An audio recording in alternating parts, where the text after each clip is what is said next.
കേരളത്തിലെ പ്രമുഖ പാചകക്കാരനായ സുരേഷ് പിള്ള അറിയപ്പെടുന്നത് ഷെഫ് പിള്ള എന്നാണ്. അദ്ദേഹം സ്വയം വിളിക്കുന്നതും അങ്ങനെയാണ്. പാചക സെലിബ്രിറ്റിയായ ഷെഫ് പിള്ളയുടെ റെസ്റ്റോറൻറ്റ് ഔട്ട്ലെറ്റിനെതിരെ ഗുരുതര ആരോപണവുമായി മുതിർന്ന മാധ്യമപ്രവർത്തകൻ മാത്യു സാമുവൽ കഴിഞ്ഞ ദിവസം രംഗത്ത് വന്നിരുന്നു. ബാംഗ്ലൂരുവിലെ ഷെഫ് പിള്ളയുടെ റെസ്റ്റോറൻറ്റിൽ നിന്നും ഭക്ഷണം കഴിച്ച് ഭക്ഷ്യ വിഷബാധയേറ്റെന്നും സുഹൃത്തായ ഒരാൾ ആശുപത്രിയിൽ ചികിത്സ തേടിയെന്നുമാണ് മാത്യു സാമുവൽ വെളിപ്പെടുത്തിയത്. ഇക്കാര്യമെല്ലാം തുറന്നു പറഞ്ഞ് അദ്ദേഹം ഇട്ട ഫേസ്ബുക്ക് പോസ്റ്റിലൂടെയാണ് കാര്യങ്ങൾ പുറത്തു വന്നത്. അദ്ദേഹത്തിൻ്റെ ഫേസ്ബുക്കിലെ പോസ്റ്റ് ഇങ്ങനെയാണ്: ഷെഫ് പിള്ള കേരളത്തിലെ വലിയ സെലിബ്രിറ്റിയാണ്. ഇന്ത്യയിലെ ക്രിക്കറ്റ് താരങ്ങൾക്ക് ആഹാരം ഉണ്ടാക്കി കൊടുത്ത് ദേശീയ പ്രശംസ പിടിച്ചു പറ്റുവാൻ ശ്രമിച്ചു. അദ്ദേഹത്തിന് വളരെയധികം റെസ്റ്റോറൻറ്റുകളുണ്ട്. കാരണം അദ്ദേഹം കേരളത്തിലെ വലിയൊരു ബ്രാൻഡാണ്. അദ്ദേഹത്തിൻ്റെ ഗീർവാണം ഫിഷ് കറി ലോകപ്രശസ്തമാണെന്ന് പലരും എന്നോട് പറഞ്ഞിട്ടുണ്ട്. ഞാനിങ്ങനെ ബ്രാൻഡ് നോക്കി ആഹാരം കഴിക്കാൻ പോകുന്ന കൂട്ടത്തിലെ ഒരാളല്ല. വലിയ റെസ്റ്റോറൻ്റ് ആകണമെന്നില്ല, നല്ല ആഹാരം കിട്ടുന്ന എവിടെയും ഞാൻ പോയി ആഹാരം കഴിക്കും. പക്ഷേ ഇന്നലെ വിഷു ആയതുകൊണ്ട് എൻ്റെ 2 സുഹൃത്തുക്കൾ പറഞ്ഞു, നമുക്ക് പിള്ളയുടെ റെസ്റ്റോറൻറ്റിൽ പോയി ആഹാരം കഴിക്കാം, നല്ല സദ്യയാണെന്ന് കേട്ടിട്ടുണ്ട്. അപ്പോൾ കൂടെയുള്ള സുഹൃത്തുക്കൾ അത് തന്നെ ബുക്ക് ചെയ്തു.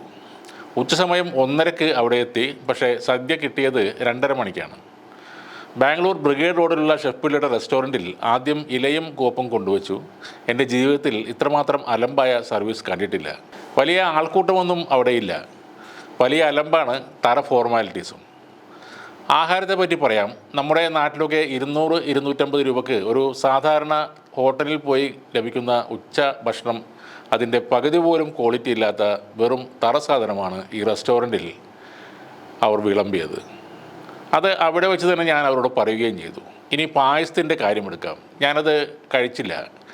എൻ്റെ കൂടെ വന്ന സുഹൃത്ത് അത് കഴിച്ചു. അവൻ അപ്പോൾ തന്നെ പറഞ്ഞു, ഇത് പുളിച്ച പായസമാണ്. ആ സുഹൃത്തിന് ഇന്നലെ രാത്രി മുതൽ വയറുവേദന, ഛർദിൽ, കൂടെ പനിയും. ഇപ്പോൾ വൈകിട്ട് അവൻ എന്നെ വിളിച്ചു പറഞ്ഞു, ഫുഡ് പോയ്സണാണ്, സെൻറ്റ് ഫിലോമിന ആശുപത്രിയിൽ അഡ്മിറ്റ് ആയിരിക്കുകയാണ്. കോപ്പ് പിള്ളയുടെ മുന്തിയ ബ്രാൻഡിൽ പോയി കഴിച്ചതിൻ്റെ ഗുണം: 3 പേർ ആഹാരം കഴിച്ചപ്പോൾ അതിൻ്റെ ബില്ല് 3562 രൂപ. ആശുപത്രിയുടെ ബില്ല് പിന്നാലെ വരും. ഞാനവിടെ ആരും പോകേണ്ട എന്ന് പറയുന്നില്ല, പക്ഷേ ആ ഡാഷ്മോനോട് പറഞ്ഞ് മനസ്സിലാക്കുക. ഇങ്ങനെയാണ് പോസ്റ്റ് അവസാനിക്കുന്നത്. കമൻറ്റ് ബോക്സിലും മാത്യു സാമുവൽ തൻ്റെ രോഷം വീണ്ടും പ്രകടമാക്കുന്നുണ്ട്. ഈ പോസ്റ്റിൽ പലരും ഷെഫ് പിള്ളയുടെ പല റെസ്റ്റോറൻറ്റിലും പോയപ്പോൾ ഉണ്ടായ മോശം അനുഭവങ്ങൾ പങ്കുവെക്കുകയും ചെയ്തിട്ടുണ്ട്. ഏതായാലും ഈ വിഷയത്തിൽ ഷെഫ് പിള്ള ഖേദം പ്രകടിപ്പിച്ചിട്ടുണ്ട്. ആശുപത്രിയിൽ കിടക്കുന്ന മാത്യു സാമുവലിൻ്റെ സുഹൃത്തിനെ കാണാൻ പോകുമെന്നും അദ്ദേഹം പറഞ്ഞിട്ടുണ്ട്. അതിനുശേഷം ഈ വിഷയം അവസാനിപ്പിക്കുന്നു എന്ന് പറഞ്ഞ് മാത്യു വീണ്ടും ഒരു പോസ്റ്റ് കൂടി ഇട്ടിരുന്നു. ആദ്യത്തെ പോസ്റ്റിൽ മാത്യു ഗീർവാണം എന്ന് പരാമർശിച്ചത് ഈ പിള്ള എപ്പോഴും എടുത്തു പറയുന്ന ഫിഷ് നിർവാണ എന്ന കറിയെയാണ്. നേരത്തെ ഒരാൾ പേരിനൊപ്പം പിള്ള എന്ന് ചേർത്ത് വിളിക്കുന്നതിനെയും ഷെഫ് പിള്ള എന്ന പേര് അപ്പർ ക്ലാസ്സിനെ ആകർഷിക്കാൻ വേണ്ടി ഇട്ടതല്ലേ എന്നും ചോദിച്ചിരുന്നു. അപ്പോൾ സുരേഷ് പിള്ള പറഞ്ഞത് അച്ഛൻ്റെ പേരായി ശശിധരൻ പിള്ള എന്നത് പാസ്പോർട്ടിൽ ഉണ്ടായിരുന്നു. പിന്നീട് ലണ്ടനിൽ വെച്ച് എല്ലാവരും ഷെഫ് പിള്ള എന്ന് വിളിക്കുമായിരുന്നു. അങ്ങനെ ആ പേരായി എന്നാണ്.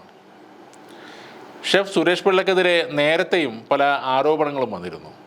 പാചകം അടിക്കുന്നത് പോലുള്ള രുചി ഫുഡിന് ഇല്ലെന്നും സ്റ്റാഫിൻ്റെ പെരുമാറ്റം മോശമാണെന്നും വൃത്തിഹീനമായ അന്തരീക്ഷമാണെന്നും ഒക്കെയുള്ളത്. വളരെ കൂടിയ വിലയുടെ കാര്യവും പലരും പരാതിയായി പറയാറുണ്ട്. വില തീരുമാനിക്കുന്നത് സുരേഷ് പിള്ളയുടെ ഇഷ്ടമാണ്. പക്ഷേ 3 വിഷു സദ്യക്ക് 3600 രൂപയൊക്കെ ബില്ലാവുമ്പോൾ അതിൻ്റെ ക്വാളിറ്റിയും അതുപോലെ കൂടിയിരിക്കണം. പുളിച്ച പായസമെന്ന് ആരെക്കൊണ്ടും പറയിക്കാൻ ഇടവരരുത്. അമിതമായ വിനയം കാണിക്കുന്നവരെ കണ്ണടച്ച് വിശ്വസിക്കരുത് എന്നൊരു പഴഞ്ചൊല്ല് ഉടനെ തന്നെ നമ്മുടെ നാട്ടിൽ വരാനും സാധ്യത കാണുന്നു.